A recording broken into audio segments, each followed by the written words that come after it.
J'aimerais commencer avec vous, donc Luc Ferrand, pour poser un peu le cadre. Vous êtes magistrat de formation, ancien président de juridiction.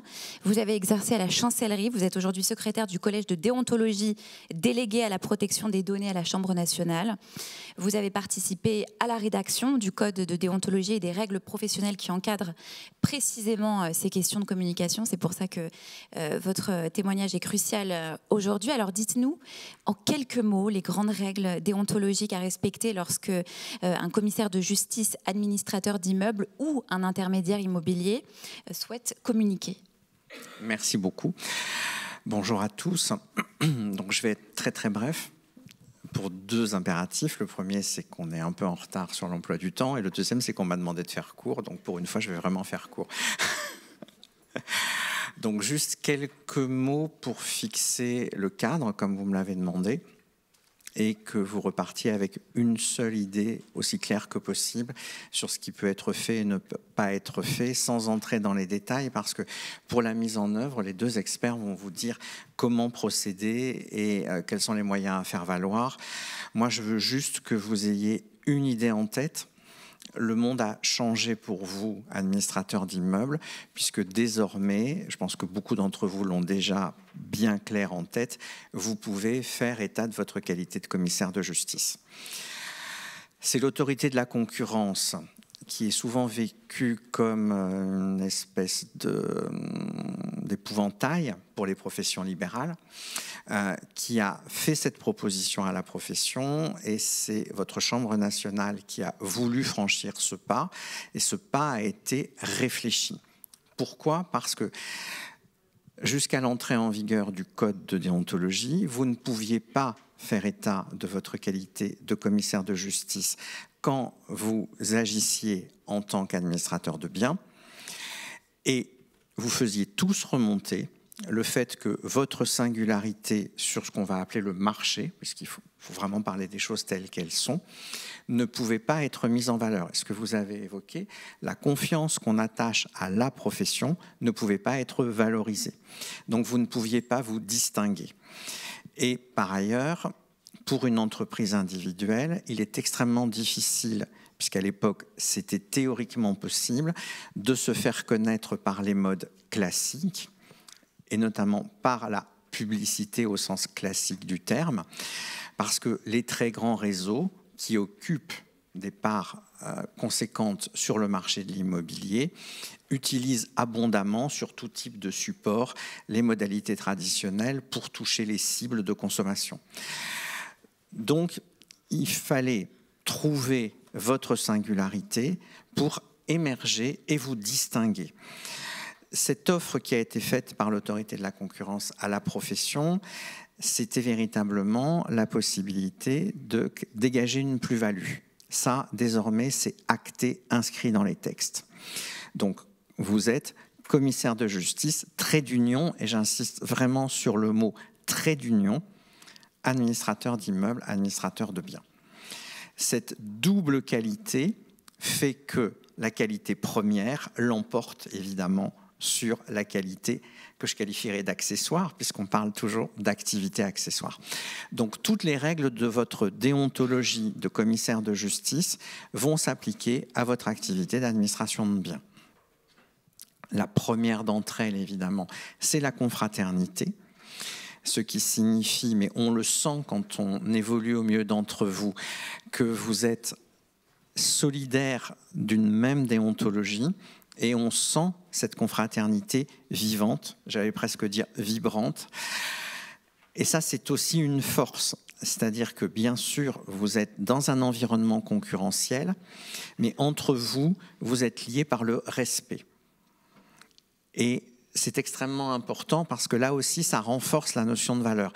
La présidente du collège dit toujours que, quelle que soit la profession réglementée qu'on exerce, qu'on soit notaire, commissaire de justice, magistrat, greffier, on tire sa légitimité du titre, mais ensuite, cette légitimité, on la reconquiert tous les jours dans les yeux du public parce qu'on est respecté et parce qu'on inspire confiance. Et on inspire confiance parce qu'on a des valeurs. Si cette valeur fonctionne au sein de la communauté, elle va nécessairement transparaître vis-à-vis de la clientèle, vis-à-vis du public en général. Et c'est, je pense, qu'il faut garder en tête.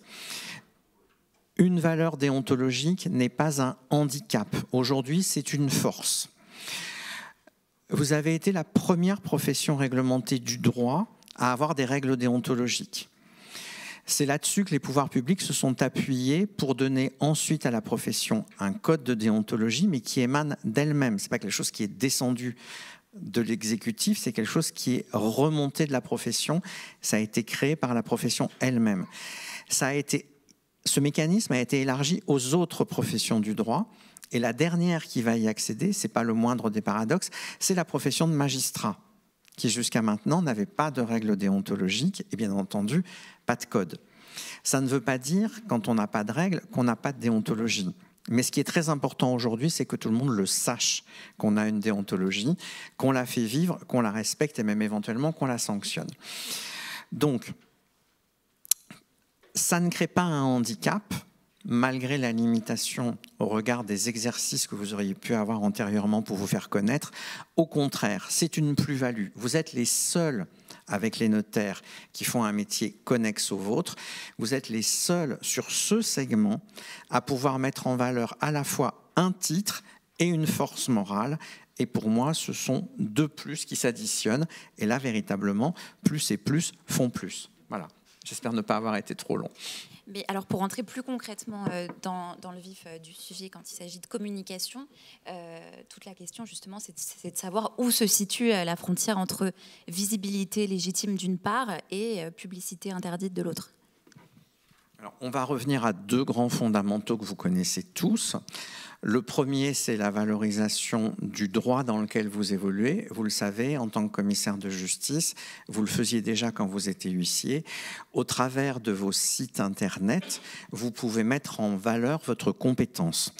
Circulez tout à l'heure entre vos mains un petit mémento du bailleur. Là, on est vraiment typiquement sur des plus-values techniques qui peuvent vous permettre de mettre en valeur votre compétence, quel que soit le support.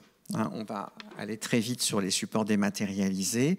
Le support papier est un support qui peut être mis à disposition de la clientèle aussi. Ce n'est pas des choses que vous allez envoyer en masse, ça coûte très cher. Vous êtes tenu aussi par les règles en matière de sollicitation personnalisée, donc on serait à côté de l'exercice. En revanche, offrir une documentation accessible à son client ou à son prospect, c'est déjà une plus-value dont vous avez l'habitude. La deuxième chose, c'est le bien. Alors là, je vais me faire taper dessus parce que je vais caricaturer ce qu'on dit dans le monde de l'immobilier. Qu'est-ce qui fait la valeur d'un bien? L'adresse, l'adresse, l'adresse. Donc, sous ce trait d'humour habituel des professionnels de l'immobilier, il y a quelque chose de vrai. Qu'est-ce qui est au cœur de votre métier? Le bien. Que vous soyez dans l'administration pure ou désormais dans l'intermédiation, ce que vous allez faire connaître, c'est le bien. Et en faisant connaître le bien et en le mettant en valeur, vous allez vous faire connaître vous-même. Et là aussi, on a cet effet de miroir. Je ne m'adresse pas à n'importe qui, je m'adresse à un commissaire de justice. Il ne me parle pas de n'importe quoi, c'est un expert. Il ne me présente pas n'importe quoi, il me présente un bien sur lequel il a déjà travaillé lui-même. Et comment conjuguer justement transparence, modernité et respect des textes?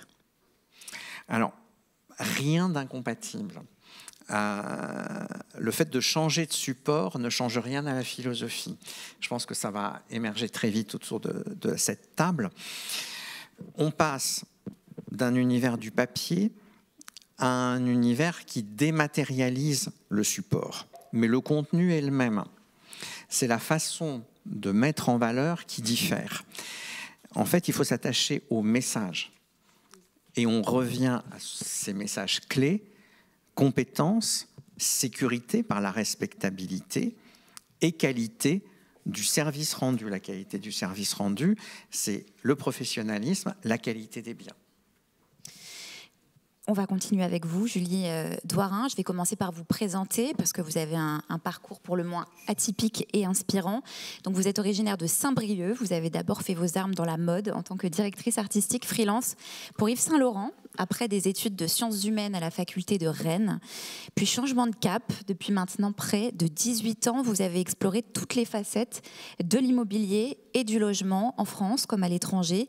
Le logement social avec le groupe 3F, la défiscalisation chez Primonial, le marché du neuf.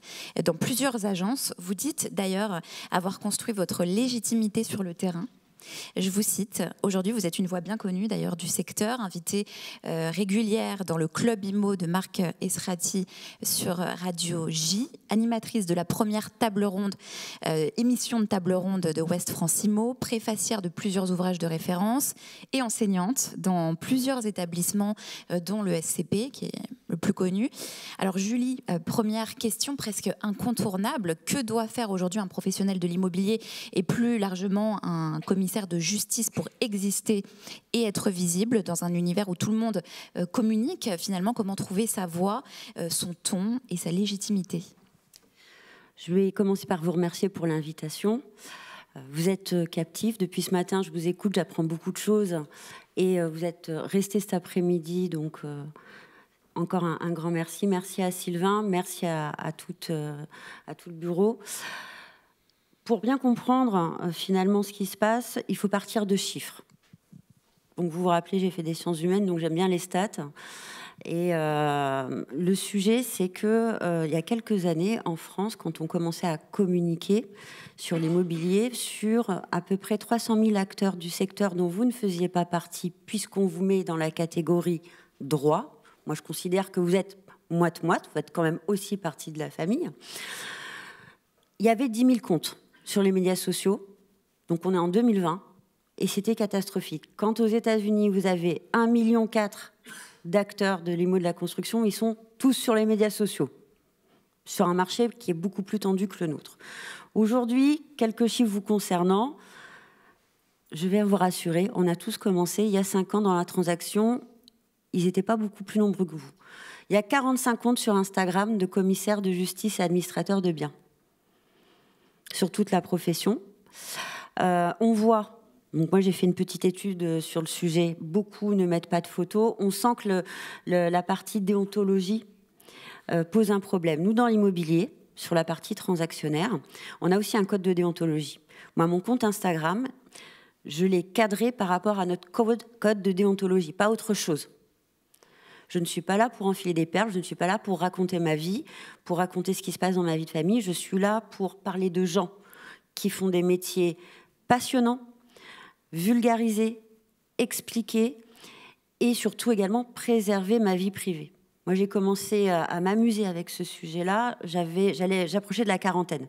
Donc, ce n'est pas ma génération, mais il est hors de question de raconter tout et n'importe quoi. Et vous voyez, ça a trouvé son public avec, notamment sur des petits posts, un mot, une notion, et derrière une ligne éditoriale. Il n'y a même pas une photo. Donc vous, aujourd'hui, vous avez la compétence, la connaissance, vous devez être visible, vous avez des parts de marché à aller chercher.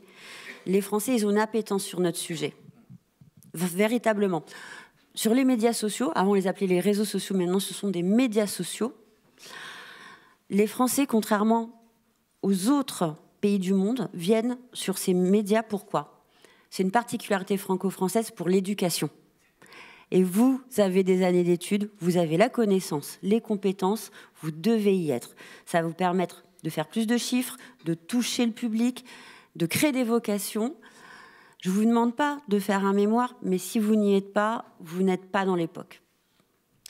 Et puis la question qu'on se pose tous, c'est de savoir quelles sont les bonnes pratiques, celles qui crédibilisent d'une part, celles qui fidélisent, et à l'inverse, les erreurs à éviter, celles qui peuvent ternir une image ou même décrédibiliser une démarche professionnelle. Alors, je vais revenir sur ce qu'a dit Monsieur Ferrand. Maintenant, ça fait presque 7 ans que je suis sur les médias sociaux que j'ai choisis. Hein. Moi, je ne suis pas sur X, je ne suis pas sur les médias sociaux qui font du mal à l'autre. La cofraternité. J'ai jamais fait un post qui criait sur quelqu'un. J'ai jamais critiqué un confrère, une consoeur, un partenaire, parce que dès qu'on met du jugement, on n'est plus du tout dans la pédagogie ni dans l'éducation. Et là, ça devient quelque chose d'assez détestable. Et la respectabilité, elle vient du terrain. Moi, je suis une opérationnelle. Mon premier état des lieux, je l'ai fait à 14 ans dans l'agence immobilière familiale. Et le concept, c'est aller régulièrement sur le terrain pour savoir de quoi on parle. Et si on ne sait pas, eh bien, on se rapproche de celles et ceux dont c'est le métier et on les valorise. Donc, véritablement, appliquer le code de déontologie, ça va vous protéger.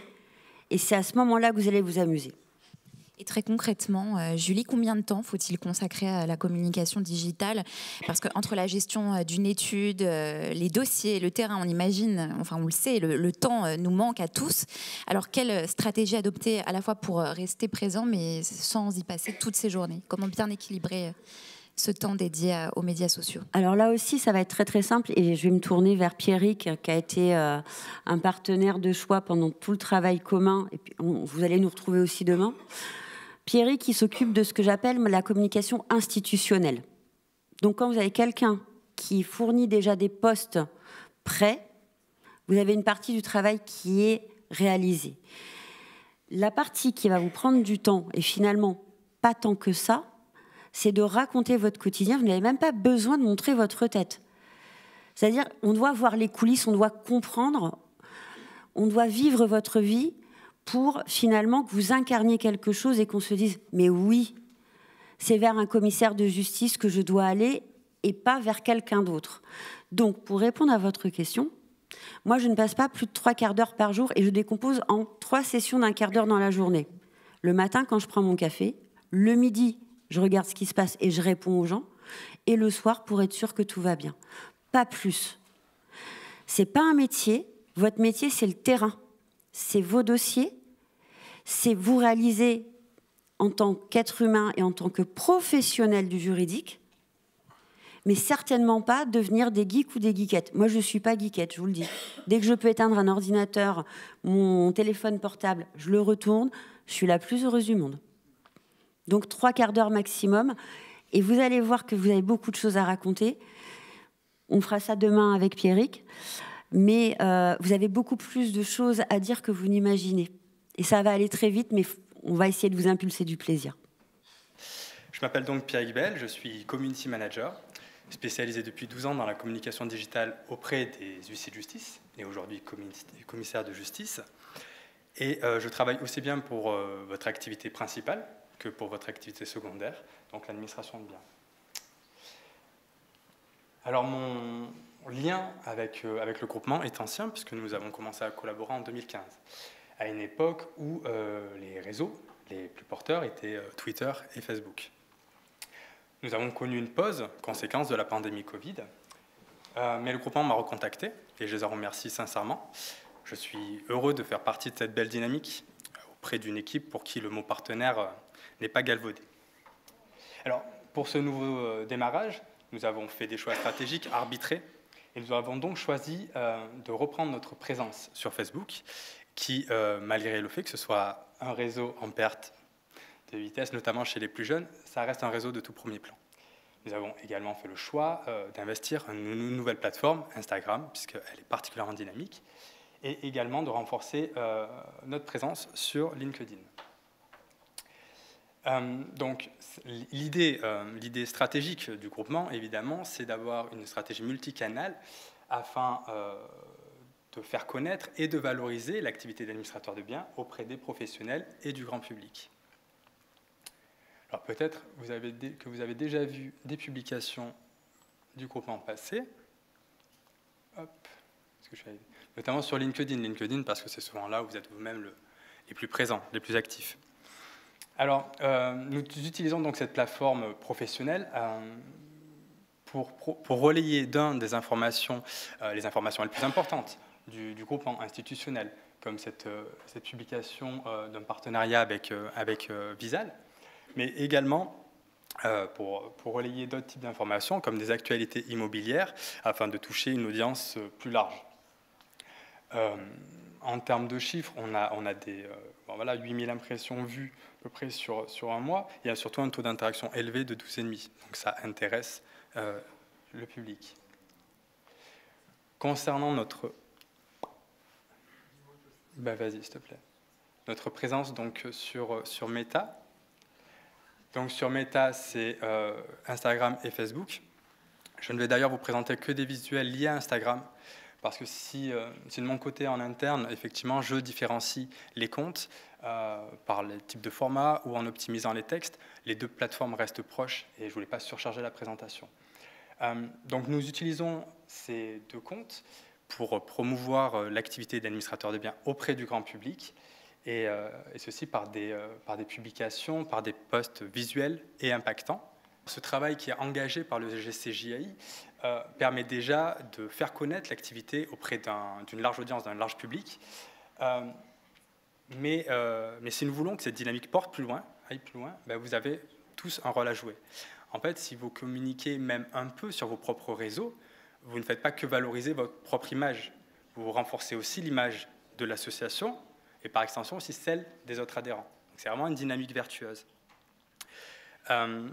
Plus nous tous finalement communiquons, plus la profession gagne en notoriété et plus vous y bénéficiez individuellement et collectivement. Après, nous savons aussi que pour certains d'entre vous, la gestion, l'animation des réseaux sociaux peut s'apparenter à une contrainte, que ce soit par manque de temps, manque d'idées, de connaissances ou simplement d'envie. Et c'est justement pour répondre à cette problématique-là qu'on a mis en place des formules simples et efficaces pour vous accompagner. Donc on a réfléchi, on va vous proposer 3 packs, 3 solutions. Il y a donc 3 prix différents pour 3 services différents. L'idée est que plus vous montez en gamme, plus la personnalisation y est poussée. Et un point avant de vous les présenter, ces formules ne vous enferment pas. C'est-à-dire que vous restez libre, évidemment, de communiquer comme vous entendez sur vos plateformes. Vous avez le droit d'y présenter votre personnalité, d'incarner votre personnalité sur les réseaux si vous le souhaitez. On va vous présenter donc des bases, des fondations. Et si vous le souhaitez, vous pouvez construire dessus pour rendre simplement vos réseaux plus vivants. Alors voici les 3 packs que l'on a mis en place. Le premier, le pack bronze, qui est à 150 par mois.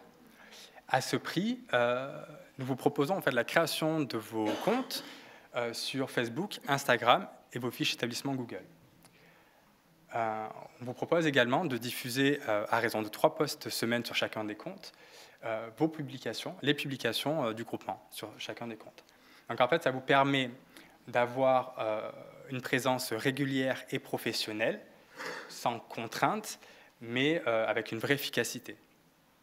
Et tout en gardant évidemment la possibilité, vous, d'intervenir dessus pour ajouter du contenu à votre guise. Le deuxième pack, le pack argent, nous reprenons donc l'idée du pack bronze, mais nous allons commencer à mettre de la personnalisation. Et celle-ci passe par la diffusion de vos annonces immobilières. Et qui dit diffusion de vos annonces, dit d'abord formatage, optimisation pour les réseaux de vos annonces immobilières.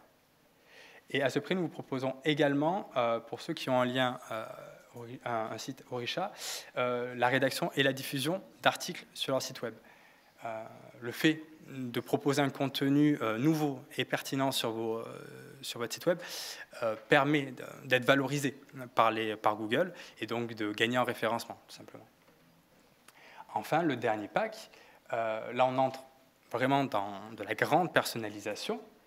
On reprend la même idée que le pack argent cette fois, mais on va donc appliquer aussi la personnalisation, ce qui est en blanc. Pourquoi le prix est à partir de 300 €? C'est parce que ce qui est en blanc, c'est une prestation pour un réseau social. Si vous souhaitez cette prestation sur Facebook et Instagram, il vous en coûtera 450 €, parce que c'est une mission particulièrement chronophage. Donc pour ce prix, je vous propose en fait d'intervenir à l'acquisition de votre communauté, de prospecter en votre nom pour vous connecter avec des personnes pertinentes, localisées. Je vais également m'inclure localement. L'idée, évidemment, c'est de montrer votre ancrage territorial et ça va passer pour moi par un travail d'interaction sur les pages, sur les groupes, via aussi les événements locaux. Si publier est essentiel pour se faire connaître sur les réseaux, il faut également un travail de gestion, de modération des interactions qui en découlent. Avec ce pack-là, je me propose de le faire pour vous.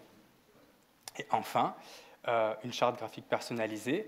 Je vais, pour vous, créer une charte graphique qui, évidemment, ne va pas en opposition avec la charte graphique de l'association, qui va venir en plus pour vous permettre d'avoir une image professionnelle renforcée sur les réseaux. Bon, pour finir, c'était simplement pour vous dire que l'idée, évidemment, elle est simple. C'est vous permettre de bénéficier de la puissance des médias sociaux, mais sans les contraintes et avec une vraie efficacité. L'idée, c'est voilà, d'avoir une dynamique vertueuse. Plus vous communiquez, plus nous tous communiquons, plus la profession y gagne, simplement. Donc, merci à vous pour votre écoute. Merci aux Et on vous pour sa attend demain. confiance.